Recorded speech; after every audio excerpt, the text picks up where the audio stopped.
Well, hello everyone, and welcome back to another episode of A Dicey Experience. My name is Jason Sketch, and I am just thrilled to have you guys all here this evening. We're back with another exciting episode for you guys, and I cannot wait to see what's going to happen here on the island of Linguina. As you guys all know, our party has navigated to this island to try to find some more crew. Speaking of crew, my main man Stolen plays a guy named Crew. Tell us a little bit about him, Stolen. Hey everybody, it's Stolen. I am playing Crew Saipan, the captain of the string, and the most piratey of pirates. And I see somebody behind you in the kitchen there. Who's in the kitchen? Jean, what are you doing in the kitchen? That's Lucas's domain. I am captain of the kitchen now because I eat his food better than you do. That's why. I call for an eating contest. Deal.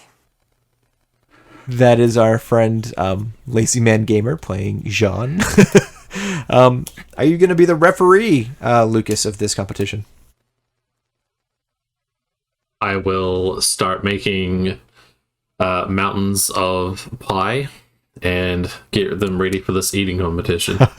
And Lucas, who plays your character, sir? I hopefully play my own character. A meerkat. I play Lucas. This is a great start to our... This introduction has gone to hell. Completely off the rails. It's not even been 3 minutes. What is happening? Oh my gosh. That's it. That's the game, ladies and gentlemen. Thank you for hanging out with us. We'll catch you guys next time. I'm not DMing this game anymore. Well, I don't know what you were doing, but if that's what you call DMing. Wow. We're in trouble. All right, gonna up the rating now. Everybody's a challenge rating 45. No, hold on. I don't have that many bullets left. I need to restock real quick. Last we saw our party, as we mentioned, they made their way to an island of Linguina, did some pretty cool things last episode, going down the reef river way, and that was pretty cool. They survived, and huzzah! They're cheering. You can hear them just tantalizing in cheers. But now they're on this island of Linguina, I guess, to try to find some more teammates. Do we want to begin right where we left off, folks, or do we want to just jump right into the nighttime activities? And if so, is there anything you want to do before the nighttime activities begin? I didn't have anything to do before nightfall, other than just kind of get the shit back in order. Yeah, I didn't either. Get everything picked back up from the kitchen and patch up any holes that might be nasty.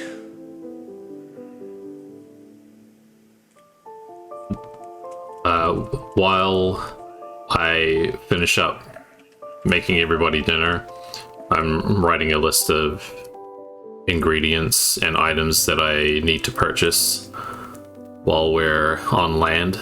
This is the first civilized area that we've come to since we started the journey. And while we're finishing eating, I'm gonna take the letter out that I got from the ferry, and I'm gonna read that. Wonderful. I am going to send you what that letter says, and if you want to play your reaction, you can, or we can just, press on. Just vibe. Just vibe, yep.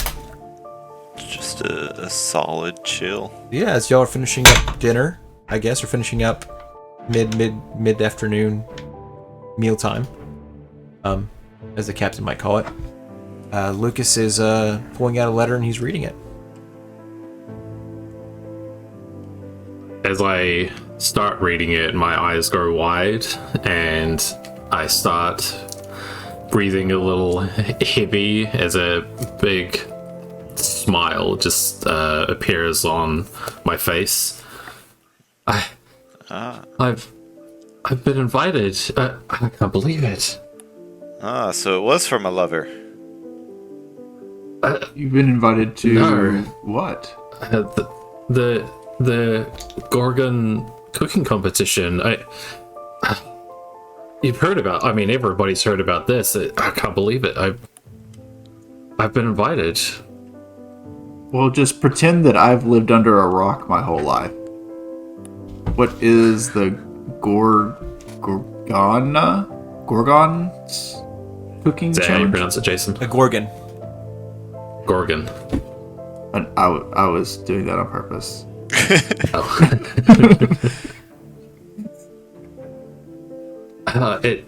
It's the most well-known competition in Strekabum.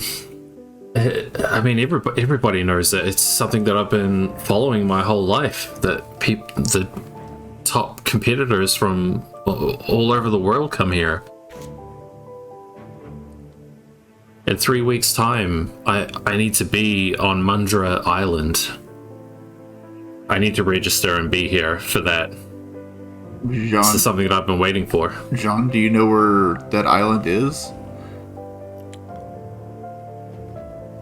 Let me Or roll Lucas. a history check real quick. Nope. I've not heard of that. Is it, where is that located? It's in the terrarium. In the terrarium? You've been invited to a competition to the very place that we've been trying to get to? It's inside the terrarium. Why are people risking their lives for a map and a compass when all they have to do is cook well? Oh, this is a very special competition. I mean, last time this was held at the Temple of the Dragon God in Shangana. They do it in the most out there places just for the extravagance of it all. No, I agree. How does everybody know how to get to the terrarium if we have the only map? Exactly. And if we don't have the only map, why was our captain and why is the chameleon trying so hard to get our specific map? It seems like the organizers of some cooking festival would be much easier to infiltrate than a pirate ship out in the middle of who knows where in the ocean. Maybe our map's different. I mean, I'm just at a lost words as you are. It just feels as though the gods of this world have no mind for plot holes.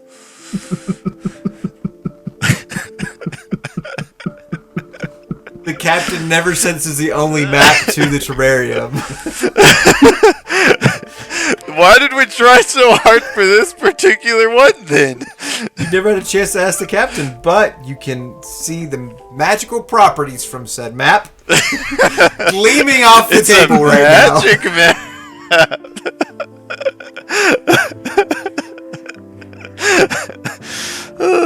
Maybe there is only so many maps, and if you have one, it's a prized possession. Now that is something that I could buy. Perhaps you have to have a map in order to be able to gain entrance.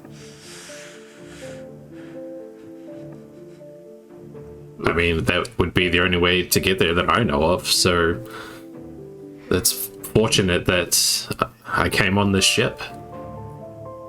Lyra's guiding me. I can feel it. You said it was in 3 weeks' time? Yes, 3 weeks. And it's supposed to take us, 2 weeks to get there? As 1 week, wouldn't it? From Linguina. About a week from Linguina. So we have a little bit of flexibility, but we need to probably get crew and get out quick. Agreed.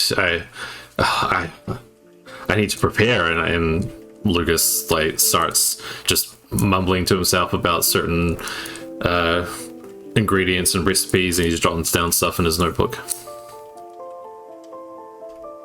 Are you making a shopping list? Yes. Do you need anything? I'm putting going to be putting orders in to stock the ship with food. Just make sure those Saint Marie's rum cakes are on there. Well, I wasn't going to buy the actual cakes. I was going to make them myself. But is there a specific brand that you prefer? Well, isn't that what you said, John? Saint Marie's? Yes, St. Marie's. I mean, Lucas, I have appreciated your cooking, but it's a Saint Marie rum cake. I'm not so certain you'll be able to do better than Saint Marie herself. I do remember you telling me about this yesterday. They're quite phenomenal.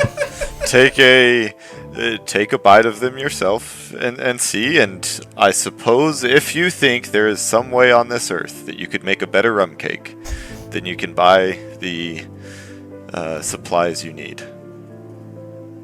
I will buy the supplies I need, and I'll make my own, and then you can tell me which one's better. So we need rum. I would like you to use your own money and not the ship's money for those purchases.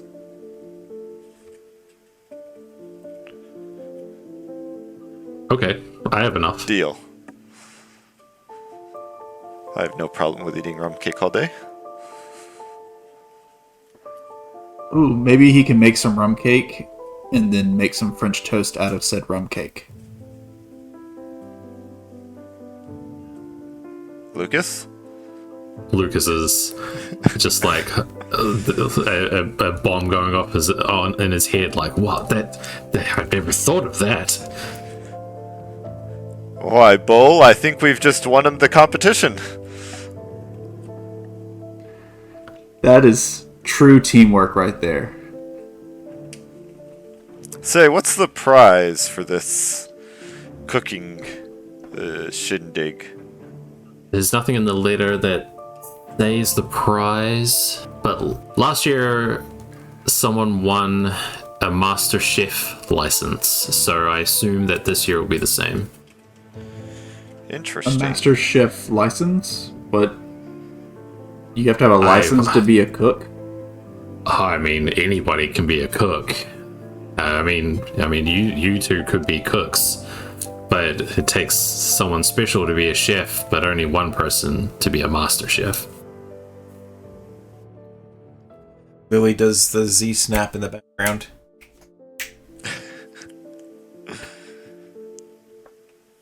How many people are in this competition? Well, there were 5 people last time. Well, this year is going to be a little extra effort needs to be put in on my part because the great chef Zeke's own assistant Hubert Grifflegrass was going to be there. I really need to bring my A+ game to this, but so far there's only been 4 names announced, and I'm the 5th, I guess. Do you know of any of the other people in the competition? The assistant you just said?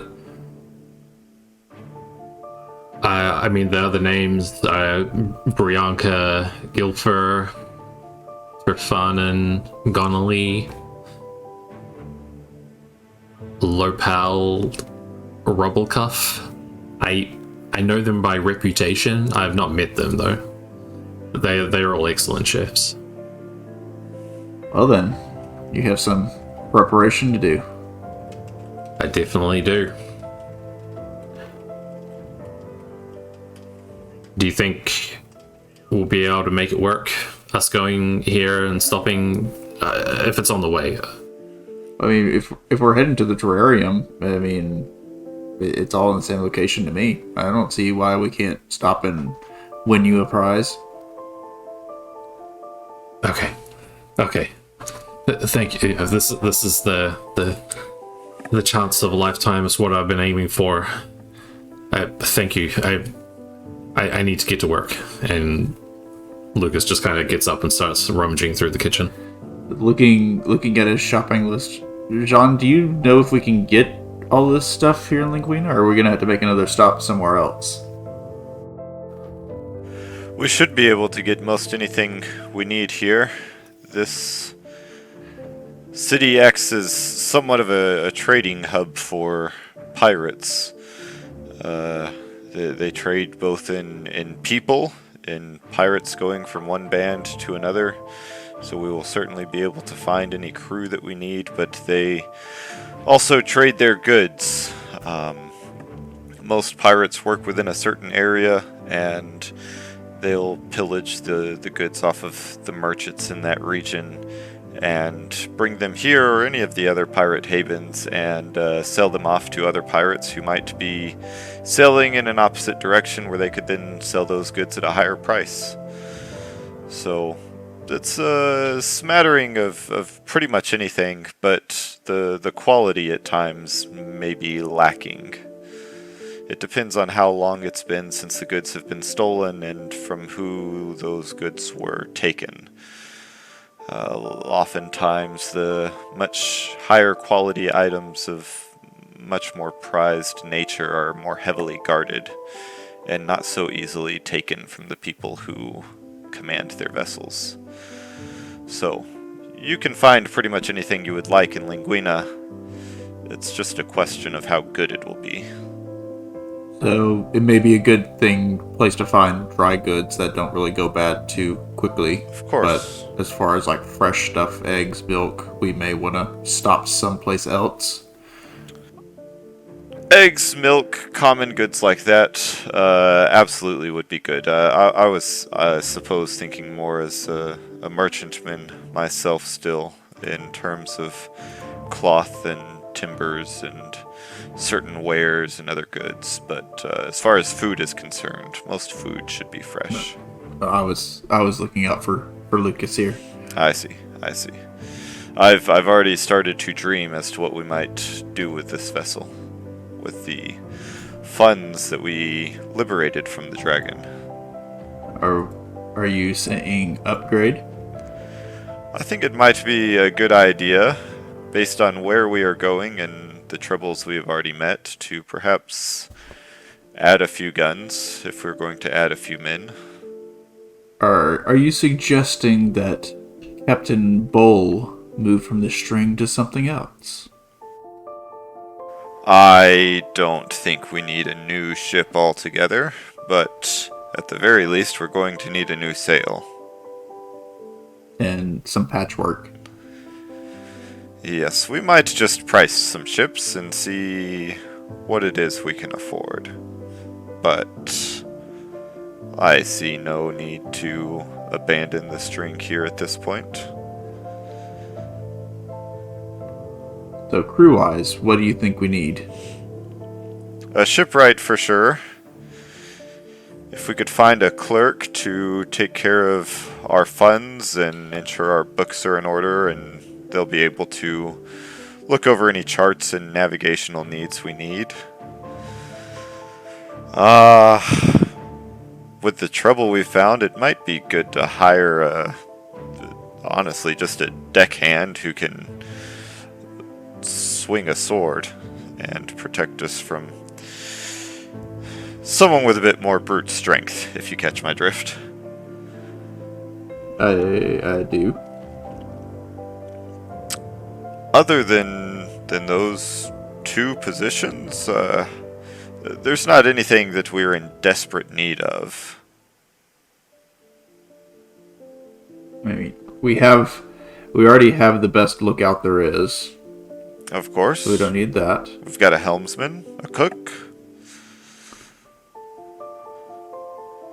If we get ourselves a good clerk, a good shipwright, and maybe a hired hand for muscle, I think we'll have a very effective crew. I believe so as well. And if we hire on too many new hands, it may risk the possibility of them turning on you as captain. So we want to keep the crew small and tight. And that's also more people we'll have to split our earnings between. Of course. All right. So, is it nighttime? Yeah, the sun's starting to go down. You kind of start hearing some rabble-rousing outside. People are definitely starting to drink and party, and big bonfire not too far off. The lights are definitely, you can see them through the woods, so you don't see the lights. You don't see the buildings the lights are coming from necessarily from your boat currently. But there is a path that looks like it could take you that direction. Well, Jack, Chef, are y'all ready to head in and see what we can find? Absolutely. Yes. Crew is going to reach up and kind of like pat himself on the head 2 or 3 times and cast Mask of Many Faces. So he ends up transforming into a kind of a shorter human with cropped blonde hair, green eyes, a little bit more portly, and he has a very gaudy eye patch. Say hello to Captain Bull. Hello, Captain Bull. All right, Galawags, let's head in. Crew's gonna start marching towards the outside to throw over the rope ladder. Yeah. The seas are calm enough that you're able to get in. You park directly on the beach there, John, or did you guys park like a little ways off the water? How was your parking job? Is it parallel? No, yeah, we were a little far off from the beach. John doesn't want to have anyone, looking in and around their ship and having it too accessible. So we'll take the rowboat in, and John's going to make sure to grab those casks of untaxed sugar that have been stowed away in the bottom of our ship and bring them ashore to hopefully use as some bargaining chips. All right. Very cool. And before we get off, hey, Frederican?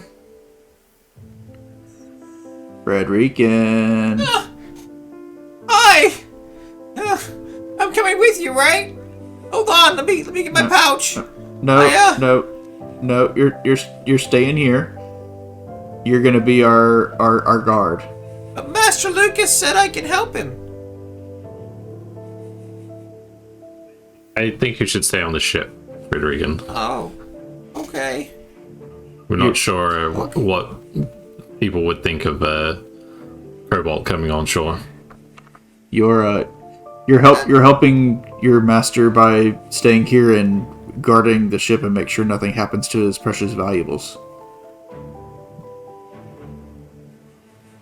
Oh, okay. And he runs off and goes and sits in front of Lucas's bedroom door.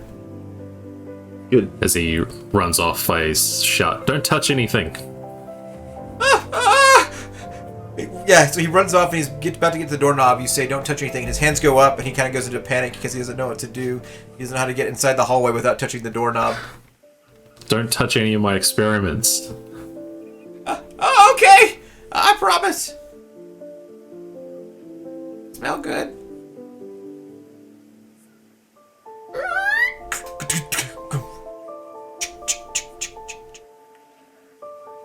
You don't hear any crashes, so that's a good sign. Well, I guess your room is protected now, so Sally, Lily, Sarah, I give y'all carte blanche to attack anybody that comes on that's not us. Or with us. Yeah. Lily makes the like a gun symbol with her hand, points to John, and then kind of does the motion of like hand over your gun. John pulls out his flintlock and points it at her. You want me to shoot you? She shakes her head no. She again tries to motion that she would like to have your gun. That's a negatory, Ghost Rider. You may have, and John pulls out the flame tongue sword and hands it over to her.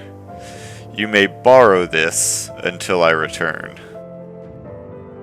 Her eyes get real wide. She grins real big as the fire kind of glows around the blade. It's kind of scary looking to see the reflection of her face from the fire. She nods real slow, smiles real big. The other two kind of like look terrified of her, but they back away. They were gonna ask for weapons, but then they see that Lily's got it. They seem more than okay to let her kind of take care of it. That's terrifying, but in a good way. You got this, Lily. And Crew's gonna start climbing down the ladder to the... I guess we have a little dinghy boat to get into on shore, right? Yeah. Yeah. You got a little like rowboat or something attached to your boat. So I mean, did y'all decide at the beginning when we designed all the in session 0 that you guys would have Absolutely, a rowboat we in this did. boat? Sure. That's what I thought. Okay. And yes, there is a rowboat for you to get from there to shore. Jack, y'all lower down those barrels of sugar. Yes, Jack, that's me. And John... I'm over here freaking Jack. I have any NPC named Jack.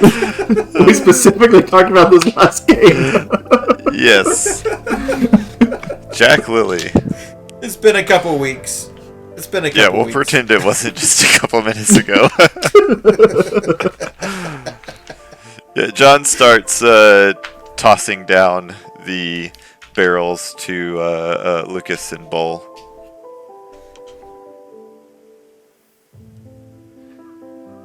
Yeah. Do we want to make a check here? Sure. How heavy are the barrels of sugar? They're smaller barrels. I mean, I was imagining like at most like 15 inches long and maybe 8 inches wide or so. Maybe 10 inches wide or so. So I was thinking about the size of a I was cask. thinking like a big Cask. barrel. No. So, I mean, it's maybe like the equivalent of a 10-pound bag of sugar. So with the wood barrel, it might come out to like a total of 15 pounds total. Got it. Yeah, that makes your DC a little easier for athletics checks. So go ahead and throw them. Your athletic checks, throw, and for your catching. 9 for me. Athletics. Now we get good rolls. 7. 20. You're not catching this. John, they're great rolls, and they're going into the boat, but your teammates are not good catchers. Well, one has turtle hands, and the other has been used to chopping up finely. I have human hands right now. A disguise does not mean you have them. You John. have... Or Jack, you're putting too much backspin. Backspin? I'm just dropping it off the boat. Well, drop it better. I dropped the next one slightly slower somehow.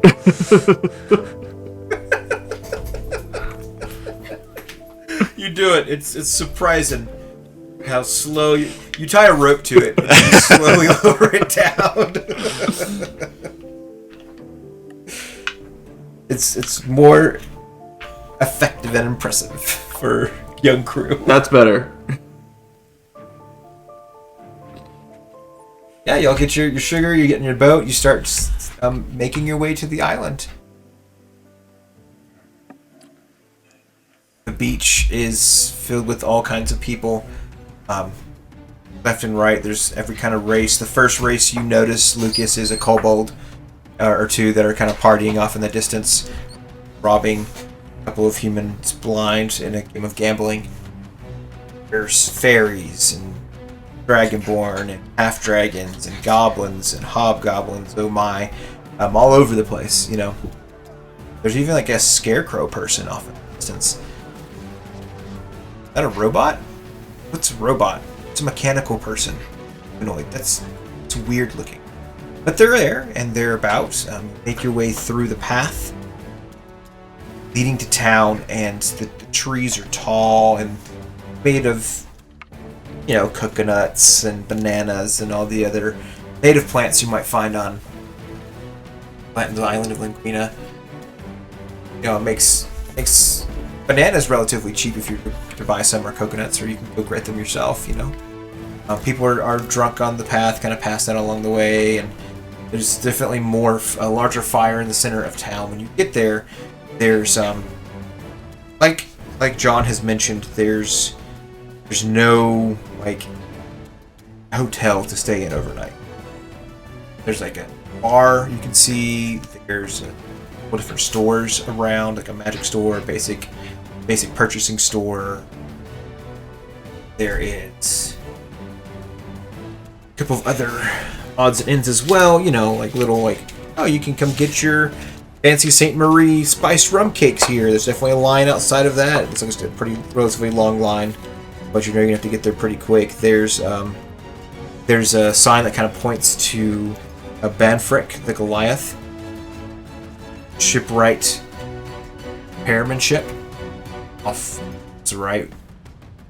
Looks like it's going to point to kind of a little lagoon where the water comes in a little bit to this kind of fenced off area where you can bring ships in, make repairs. You can sail out from that spot there if you choose to use Benfrick as a resource for that. And you've met Benfrick before. He's a pretty nice guy, John.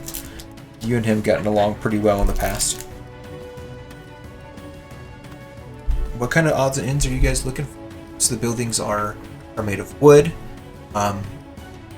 They're kind of like Old West style, where you've kind of got your bottom layer and then top layer, and it's kind of got that porch. So there's people out on the porch that are kind of singing and dancing and partying, doing their thing. Where do you guys want to go? What do you guys want to? If I may make a suggestion, I would say, sure. Not you, DM. Oh. Voice in the sky, mind your own business.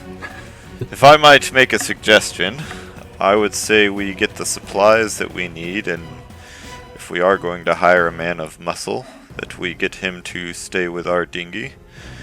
And then we look for the personnel. We don't want to hire personnel and have them wandering about, or have to take them back to the ship and then come back for supplies. So let's gather what we need, get someone to stay with our boat, and then we can start looking for people. Works for me. Right, so what do you need? Oh, I need a lot of things. I need, and I start counting off on my fingers. I need at least 5 breasts of heron meat.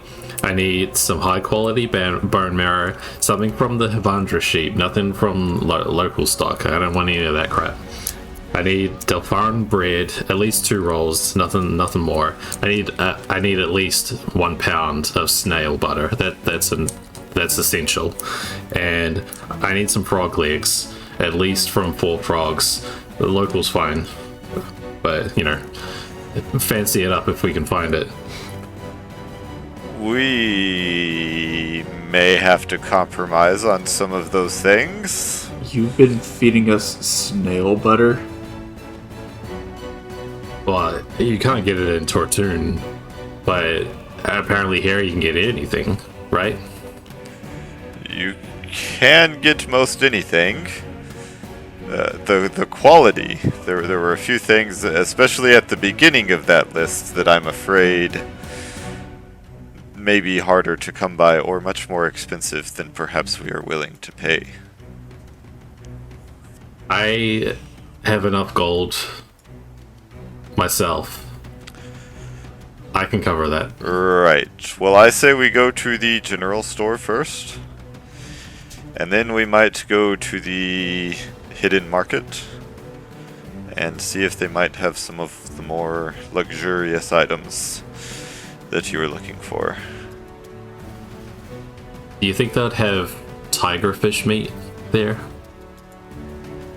It's a possibility. There are some fishermen. Is it native to around here?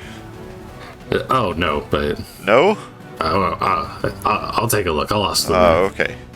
Fish food, it's not really my expertise. Oh, got it. Okay. Yes. Jean picks up a... you said there were some banana trees around, correct? Yeah.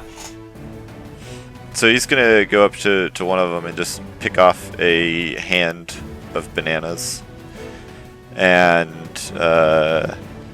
he's got his disguise up, his cloak is up, his ears are tucked back, and all that kind of stuff. He's got it pulled around him so that he's not just out in the open as a heron gone. And he's going to lead the 2 other crewmates towards the general store first. Okay. Yeah. You get your bananas. They're just like they just started turning that perfect yellow color. They're still kind of little green, but they're not quite that brown or that dark green. Like at that perfect yellow. Just starting to turn. Nice.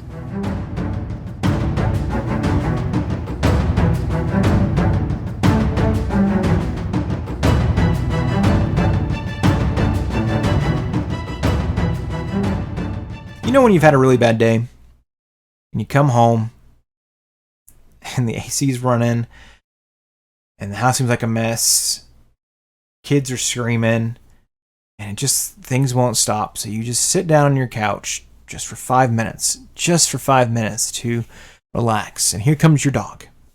She's excited to see you. She sits in your lap. She's got her favorite toy and her tail is just a wagging. And that little bit of joy that comes, just that small spark of joy that just brightens the rest of your day. That's what we hope to bring you from a Dicey Experience.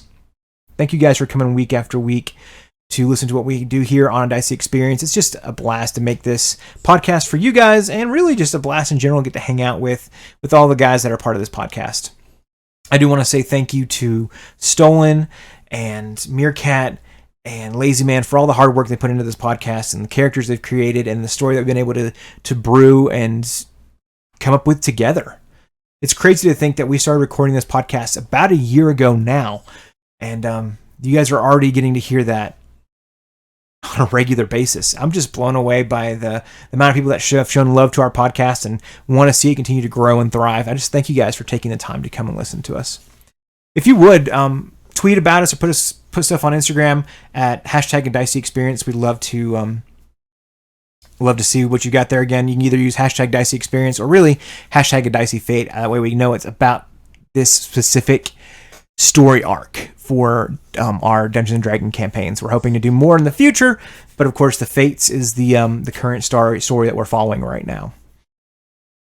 If you guys are really enjoying it, please let us know. And if you got any art or whatever, I would love to see some of your art. If y'all wouldn't mind putting that on Instagram or Twitter or whatever and give us a chance to see that. I'd love to see how you guys perceive and picture our podcast to be. Man, it is a joy to make this podcast, and just thank you guys for taking the time to come listen to it. We want to encourage you guys to continue to come back week after week and let us know what you like and dislike about the podcast.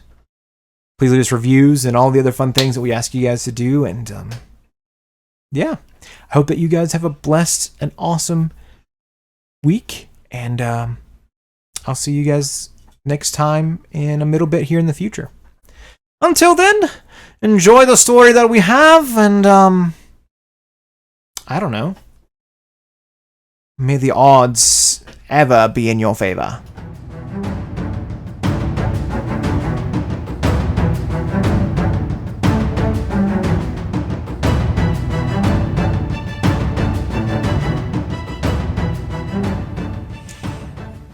Yeah, it's a small little warehouse kind of looking thing as a general store. You walk in, and the building itself has a small little porch you have to step up onto to get in. It's got a porch above it. So it's kind of this two-story building. You see shelves all in all directions. There's knickknacks and different things that are all back. You hear huh? Hi! Welcome!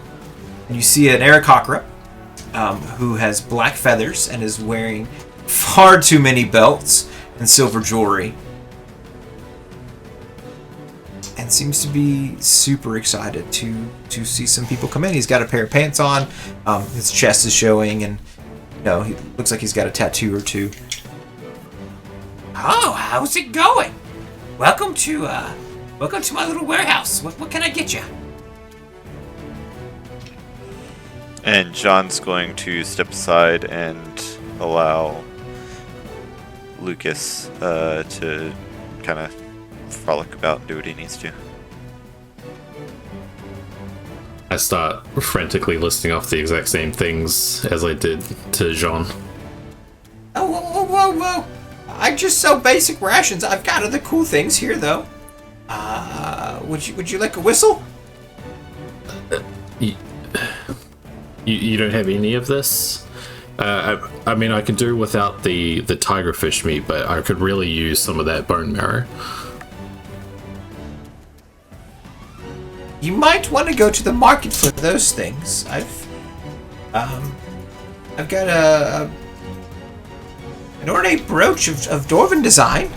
What about this pyramid of sticky black incense? It smells pretty good. A red hat? Or a pinwheel? Do you have any magical wares? No, you're gonna have to go across the road there if you want magic wares to the fancy stand.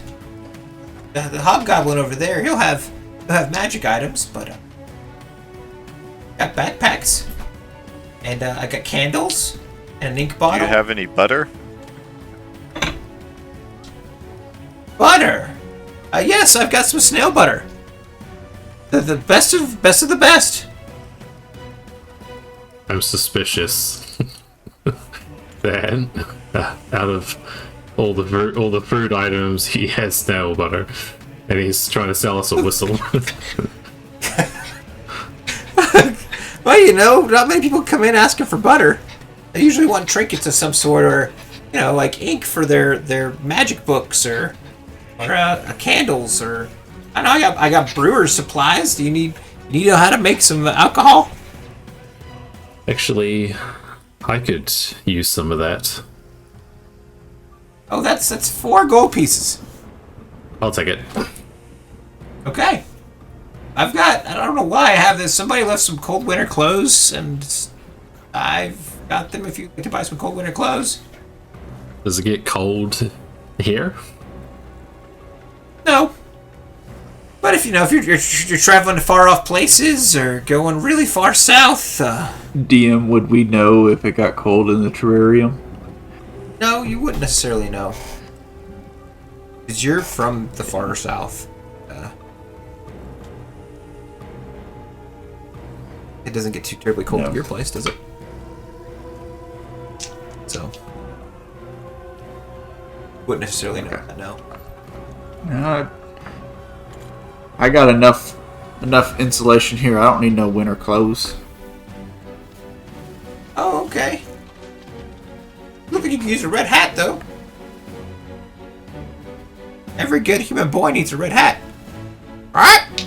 How about I'll take this snail butter and that whistle as well.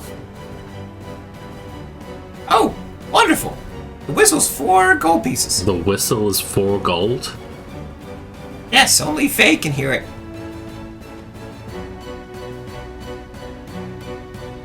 Okay, I'll take it.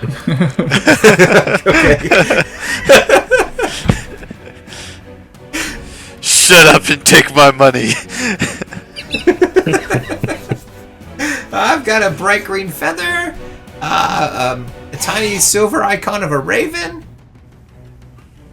A tiny pumpkin-shaped cauldron We carved out of don't need bog any of your oak. trinkets, old man. Oh, okay. Well, I got rations for a silver piece. Perhaps we'll return another time. Let's head towards the market. Well, I wouldn't mind stepping Okay. across the street to the magic stand. The fancy stand. Be careful, he's been known to sell a cursed item or two along with any magical items. Don't touch anything. Crew immediately touches everything. Sorry, DM, how much was the butter? Let's do a gold for the butter. Okay. It's kind of hard to milk snails. You can milk anything if you try. I don't think snails have nipples. I don't remember much from biology class, but I think that's one of those mammal exclusive things. You get across the fancy stand. The outside is still that rugged wood things. When you walk in, there's just a perfect, pristine smell. You walk through, you thought it was a door at first, but it ended up turning into beads. There's smoke that kind of lingers all over the room. Strange, fluffy pillows. But when you kind of kick one as you walk in, and it feels like there's like beans on the inside. It's a little strange, but you could see it being comfortable. There seems to be kind of a couple people up the front chilling. There's a gentleman in the back. He's a hobgoblin. He's got shoulder-length braided pink hair. But, it's definitely looks like he's trying to grow them out into dreads, so they smell a little bit. He smiles. He's got kind of a reddish-colored skin, big toothy smile, and little bits of like hair on his arms. He's wearing a leather tank top with some black shorts and flip-flops. And you walk in and you look to your left. There's another hallway down as you kind of peer down that way, and it says tattoo shop closed, will return in the morning. You can walk on in, and there's wares kind of hanging everywhere. It looks like he has it set where you can't just grab stuff, but you kind of come in, hang out, check out the things that he has, and if you point it out, he might be able to get it down for you to check out. Well, hello there. What is your name, Oh, hello. fine sir? Hello. Welcome. I am Captain Bowl. The Arakaka across the way said that you might have some magic objects for sale. Oh, old Ren thought I might have some good... Yes, of course I do.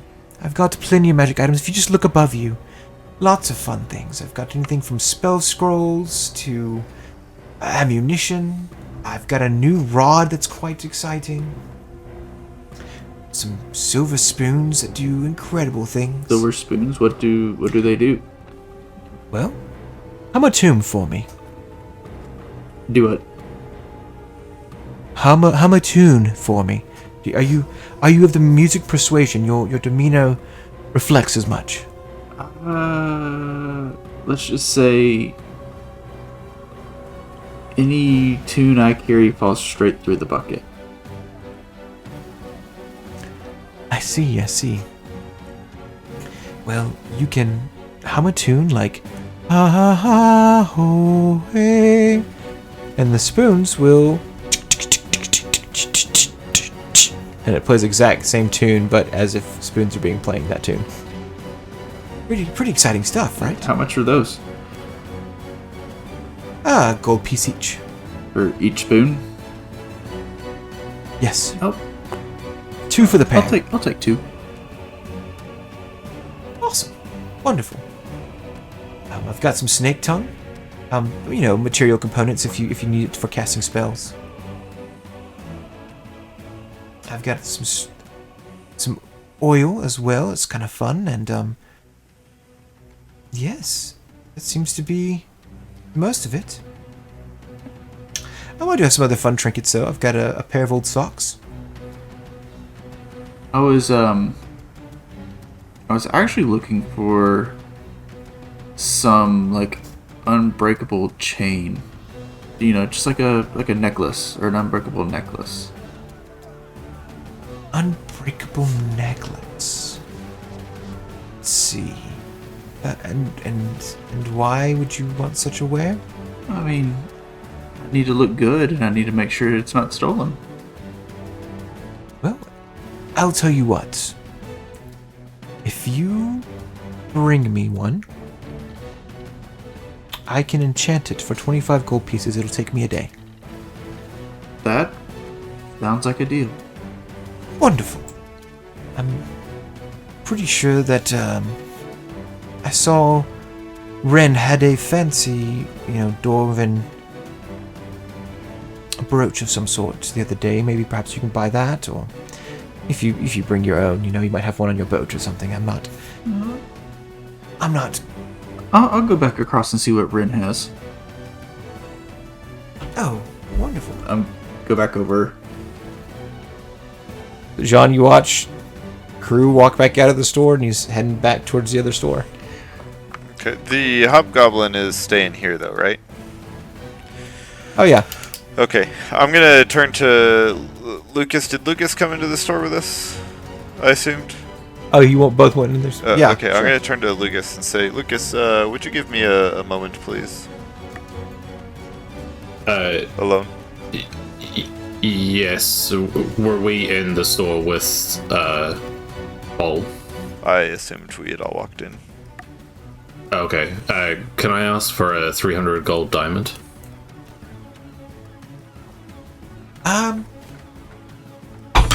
Yes, we have those. He pulls one out. I just polished it yesterday. Do you have two of them? I just have the one. I'll take it. All right. 300 gold pieces. All right. That's all I needed, John. I'll leave you to it. Appreciate it. So after Lucas walks out, John is going to lean in close to the hobgoblin and say, would you happen to have any, like perhaps some spectacles or something that might give one the ability to read? You want to read? It would be quite useful. I mean, I've managed these 20-something years now, but getting to the point in my life where I think it might be nice to be able to know what words are on paper, but I also don't really want to put in the work to figure it out. I might have just the thing. Hold on. I've learned to speak the 5-6 different languages now, but the blasted letters are just so confusing. Yes, I could. Would you want me to find a teacher for you instead? No. Something that I could wear or have nearby me to put on real quick just to be able to read letters. Yes, I do. I have just the thing. Hold on. He goes down, and you see him kind of shuffle around with the cabinet that's below. And he goes, "Oh, darn, I had a necklace. Oh, well, I'm sure he'll bring something nice." Keeps digging around for a little while longer. Yes. He dusts it off and taps it. Yes, this is the one. And he pulls out a monocle.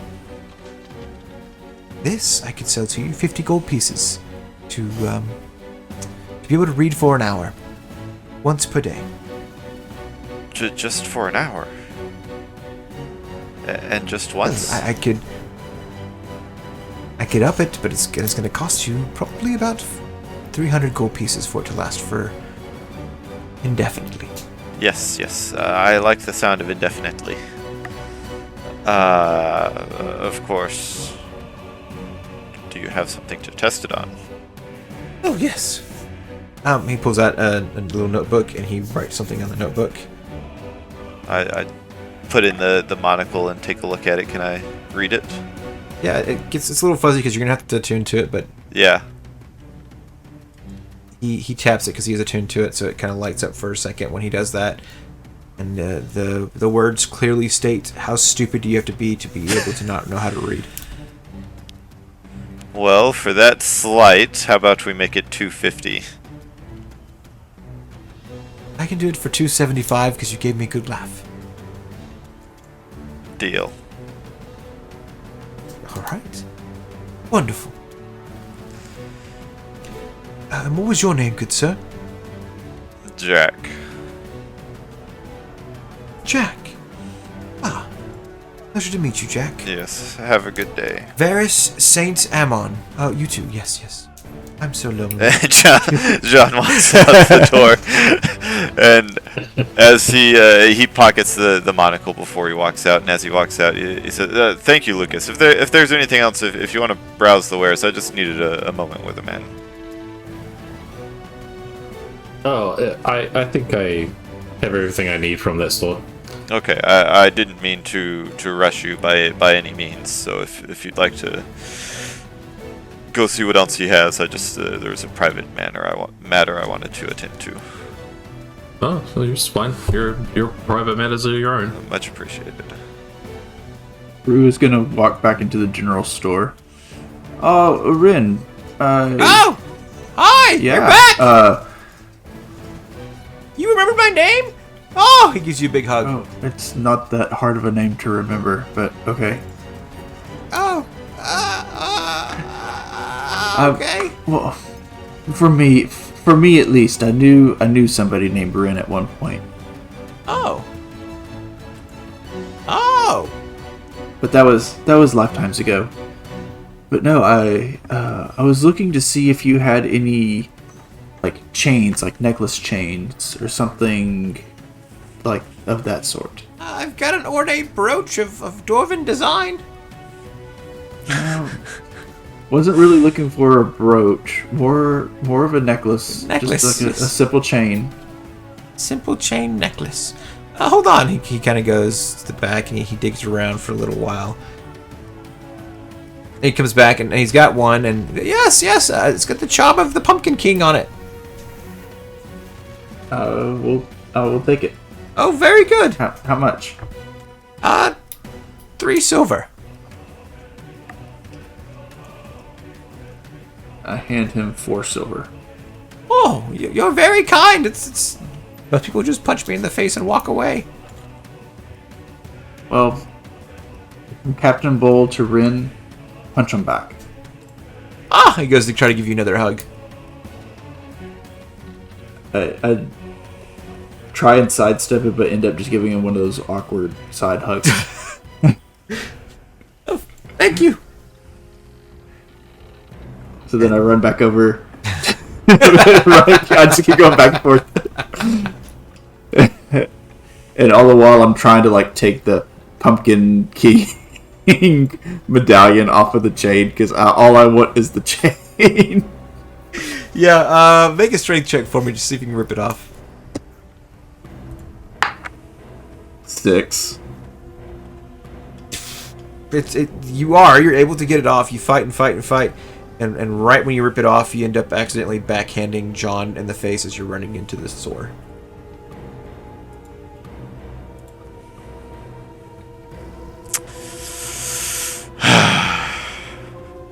Well, don't stand in my way next time. Careful, Captain. I'll hand off the chain to the hobgoblin. That was quick. You chose not to get the brooch. No, this is more my speed. Slow and steady wins the race. Sure. So you said you could have it done in a day? Yes, yes. In about 24 hours, a full day, so I could have it for you. Perhaps tomorrow evening around this time. That should work. 25. Now or upon receipt? Now? I don't get paid for work that I'm... You know? How do I know you're actually doing the job? You're on an island of pirates. Exactly. You're not making the case you think you are. So, So, I have been many times been robbed and wasted my own time. So thus, you pay up front, or I don't do the work. half now, half upon finish. Roll a persuasion check. 16. All right. Yes, I can do that. Half now, half upon receipt. So I give him... I'll go ahead and give him 14 now, and then 11 when I come back tomorrow. Okay. Oh, wonderful. Good. Thank you. All right. Where do you guys go next? What do you want to do? You got a whole town to explore. The tavern, people seem to be partying. The rum cake line seems to be getting a little bit shorter. Ooh, let's get over some rum cake. I'm not going to stand like a 2-hour line. It looks short now. Don't worry about the line. And Well, roll a perception check there for me, crew.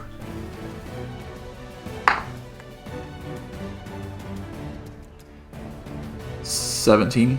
There's a family, what looks like a family, 3 or 4 loxodons, large elephant people standing in line at this point. Jean, there's large people in line. If they take all the rum cake, and I miss out on said rum cake, you will not have a happy bowl. I told you not to worry about the line. Now, here. John takes a banana off of the hand that he picked and gives the rest of it to Crew, or Bull, and says, now how many of these cakes do you want? How big are said cakes? They're about dinner plate size. What do you say, about 4, 5? Yeah, I say about 5, Jean. Okay, I'll get us 5. And John walks with his banana into the store and holds it up, as well as a copper piece, and calls out to Saint Marie behind the bar and says, copper piece for a banana, my lady. Which was one of the first scams that John pulled when he was a very young boy and his parents were still alive. And when he first met Saint Marie long ago. And because, bananas are free. And so he's just out there trying to sell bananas that are free. And so he's hoping that he will recognize her that she will recognize him without recognizing him, if that makes sense. Yes. Yeah. Oh, yeah. You see the Hadozi ears perk up. She smiles real big as she turns and see that monkey face for the first time. And how long's it since you've been to Linguina?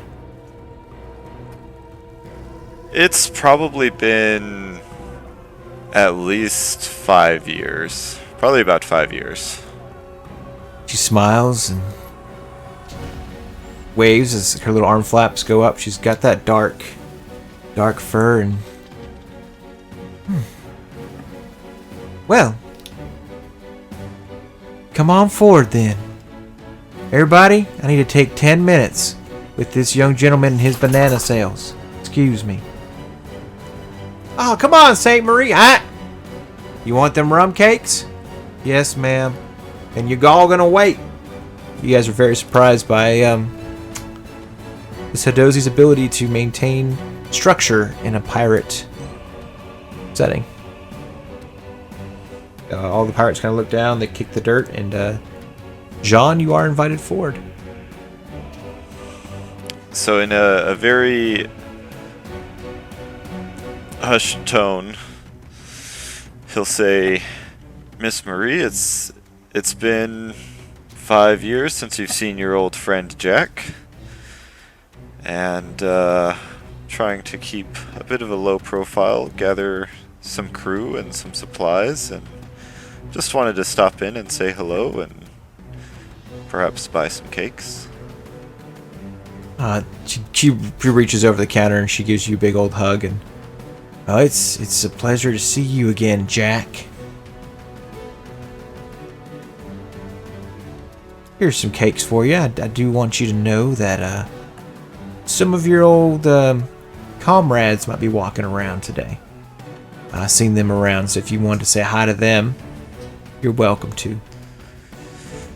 Much appreciated. Do you have an idea where they may be camped? On the northeast side of the island. Well, I will be sure to pay them a visit. And I've also been seeing an old Drake walking around, drinking quite a bit again. Might want to catch him too. Ah. Where is he? Last I saw, out at the tavern. Far away from the northeast corner, as one would expect. Ah, yes. I would assume so if he drinking again. Does he look okay? He looks drunk. Well, I guess that answers that question. Jean will hand over a small pouch of money, a little bit more than what's necessary for the cakes. And she smiles, reaches out, and just holds you, kind of like that mom, like where she the grandmother, like where she kind of holds the top of your hand for a minute. Mm-hmm. Smiles and be safe out there. Come by and see me when we have more time. Of course, Marie.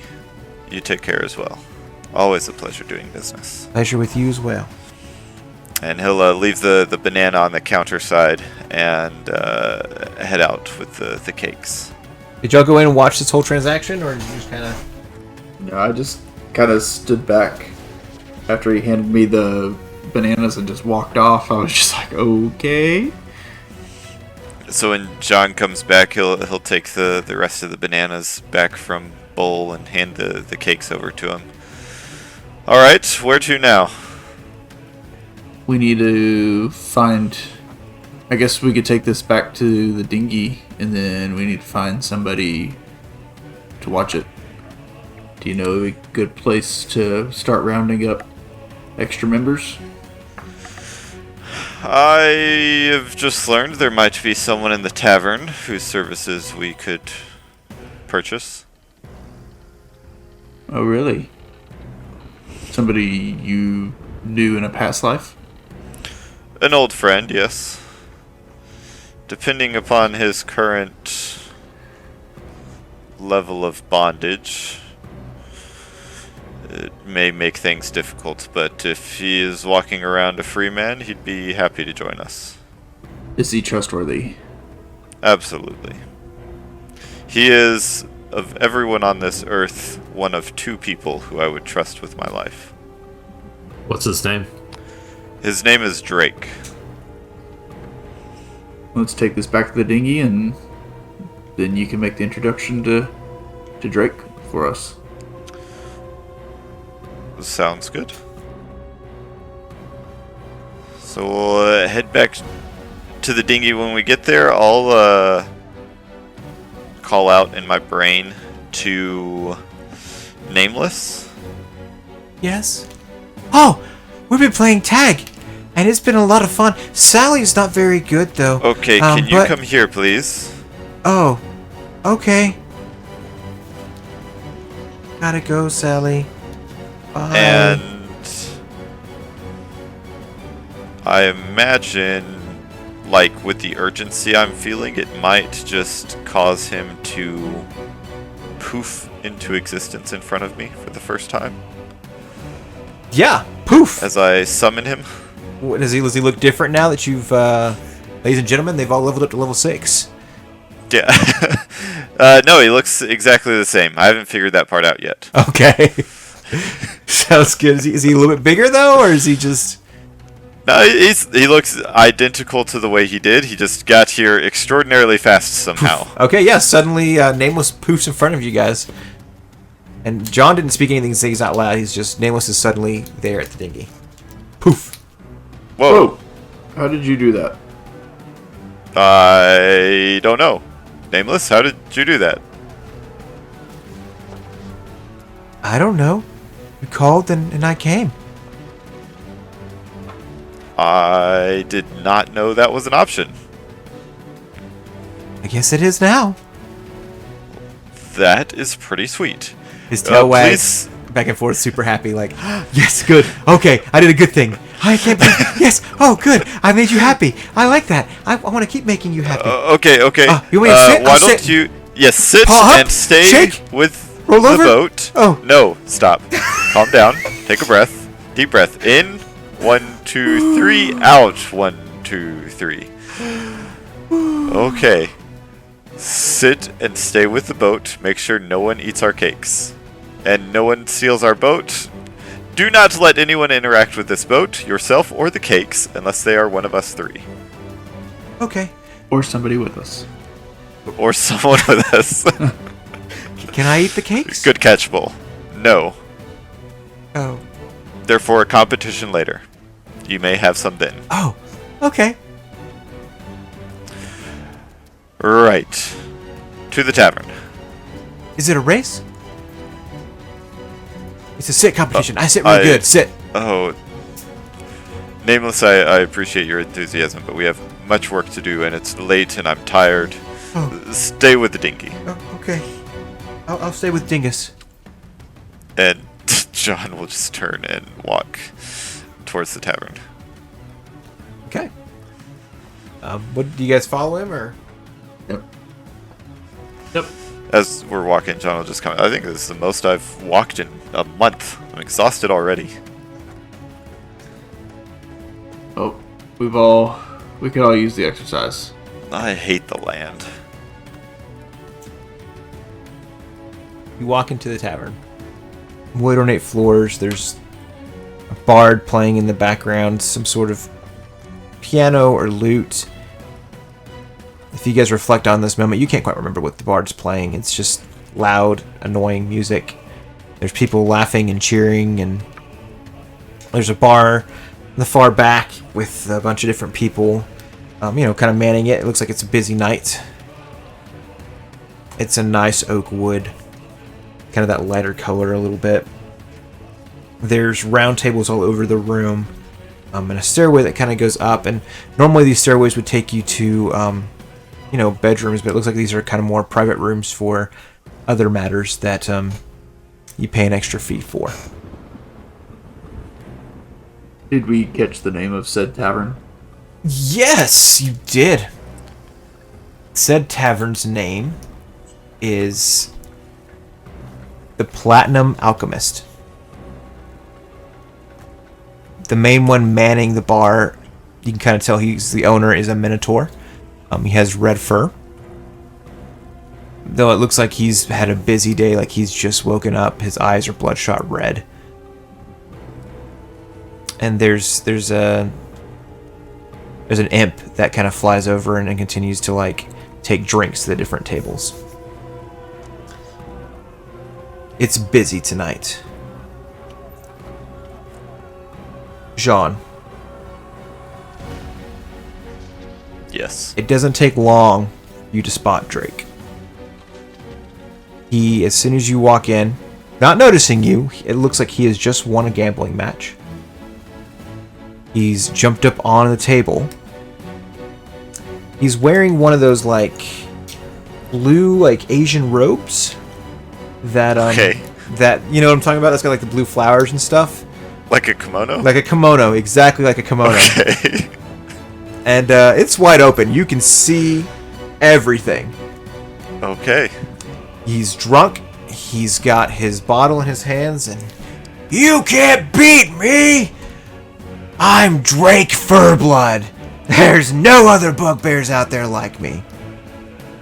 And right when that name is said, you can also see some ears perk up in the far right corner.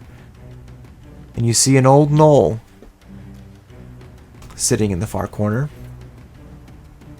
And as you look, as it stands to turn, it starts to turn and point its gun towards your friend.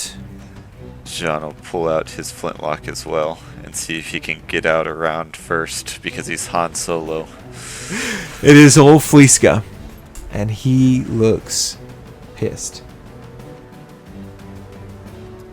Go ahead and fire for your attack.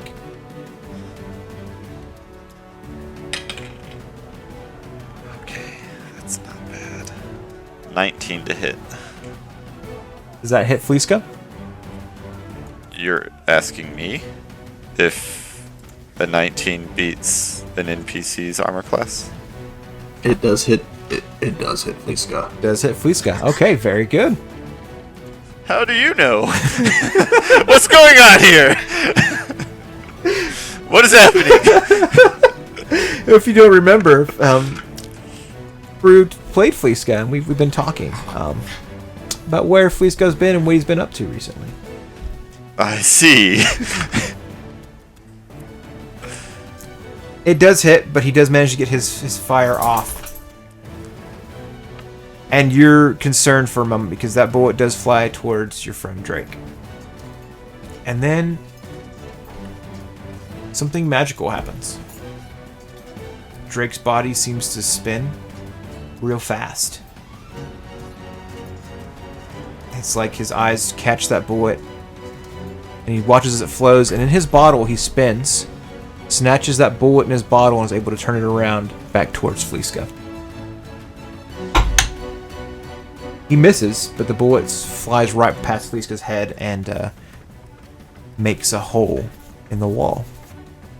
For those of you that don't know monks well, you just watched a monk use deflect missiles. Nice. Do I need to roll damage? Sure. Yes, please. Okay. Oh, nice. Well, I guess 5 total. And I'll mark him as favored foe. Perfect. And we'll start off with initiative next session. We're going to get into some story. Lucas, Bull, we have to get out of here. With or without your friend. With. Thank you all for listening to another episode of A Dicey Experience. My name is Jason Sketch, and I'm for sure next time that John will be deadly serious next time. We'll see. Peace.